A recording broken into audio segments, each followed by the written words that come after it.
Ah yes, a Mouten chapter, let's go.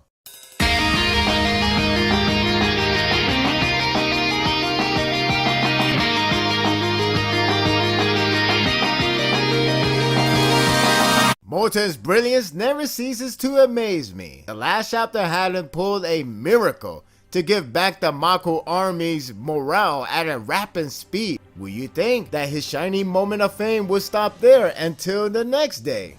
Nope. The chapter delivers another great satisfaction from Mouten and his well-deserved spotlight for doing what seems impossible. No doubt in day one of the battle, it was all Mouten, while others are placing signs of possible future events such as Rebiko vs Shin. Mouten's intellect is top-notch quality that every twist and turns he decides to pull off always surprises the bystanders. It was great enough for him to give the fighting will back to Mako army, but Hara once more delivers more of his excellence. Of course, the war isn't going to end there because Mako army is back, yay! Despite the main objective in the last chapter was to regain momentum, Mouten also constructs a plan to dethrone Zhao's army and their fighting spirit. It's like a trade-off. Mouten don't want to feel hopeless anymore, so he sends it back to Zhao. The astonishing part is how he strategized something crazy, out of the ordinary from him no less. The cavalry will reinforce left and right wing, and when the time comes,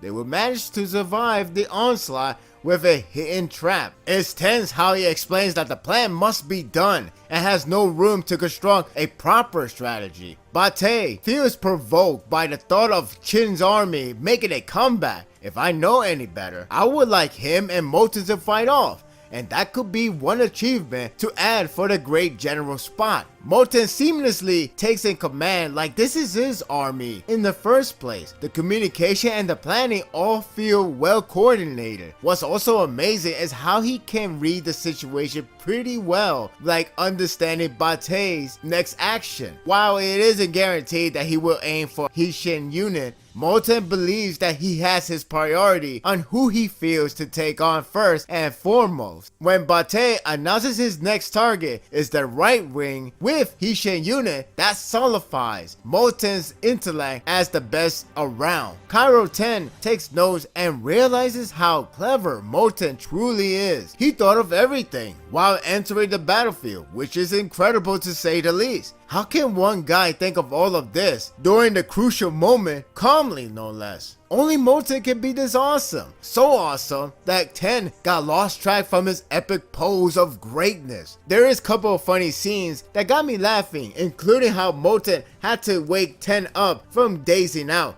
He's like, yeah, I know, I'm damn glorious, but we have a war to settle. The other funny scene is how Shin was about to ruin the plan, but Kyokai stops him, which reminded him of Mouten telling him to follow the order in a look that reads, "For the love of God, please don't screw up." It's been a while seeing Mouten in a comedic look, but it was worth it. The badass side of his kicks in once Bate aimed for Hishin unit, and that's when a cavalry that contains bulk of Gakuka unit finally barge in into the field, and damn did it feel satisfying. It's crazier that all this time, he only thought of using just left half of Mako army to ambush Zhao rather than entire base. That was his main intention in the first place, and it resulted in a surprising turnaround for Qin. I love the sight of ass kicking to Zhao in the morning. I gotta say, I really like Gakuka unit guys, including Riko-sen. He has that hype face when he finally takes in command that sparks cool aura. I cannot wait to see how he fights. I also like Gramps, the old guy. He's so loyal and really sparks the unit with pleasantry. It's a hell of a team next to Hishin. Kisui is once again back in the corner and forcefully send cavalry to prevent override. It's like a game of chess. When the player gets checked, you start to feel pressure to take action. This chapter makes abundantly clear that this arc is Mouten the Great General in the making. He single-handedly changed the landscape with his intellect and bounced back from what could have been a total defeat. He gone far as playing the role that he despises to be in, which is being in the front line against Kisui army. That's a real general for not able to back away and go headstrong. To top everything, he actually ruined Riboko's plan after taking out Mako. The reaction is priceless. There's no sense of word that he could really say it after learning that his plan has failed, because Mouten's plan shockingly overcome the odds. He has to get that promotion, even if he hasn't killed a figurehead yet. I guess you could say killing one will seal the deal without a doubt. It's rather spectacular. It felt so rewarding at the end, not because they survived, but because of the accomplishment they deserve. It's really satisfying when Shin finds Mouten alive and worn out. The gratitude from Shin is actually touching. Mouten really deserved all the credit to pull the impossible. The last panel felt great. Comrade at its finest. The visual is pretty solid with a lot of onslaught taking place. The shift in landscape is impacting to feel the great combat taking place. Plenty of collision occurs and plenty of accomplishments feel is rewarding. The comradeship is great and convincing, leaving on a relief end. By the way, there is a funny part with Gramps tripping after a job well done. Hey, you can't blame his enthusiasm. It's a very satisfying chapter, especially for Mouten's fan. He has done a lot in day one, and whether he will be able to pull off miracle in the next day, his accomplishment is warranted for a promotion. What else can I say?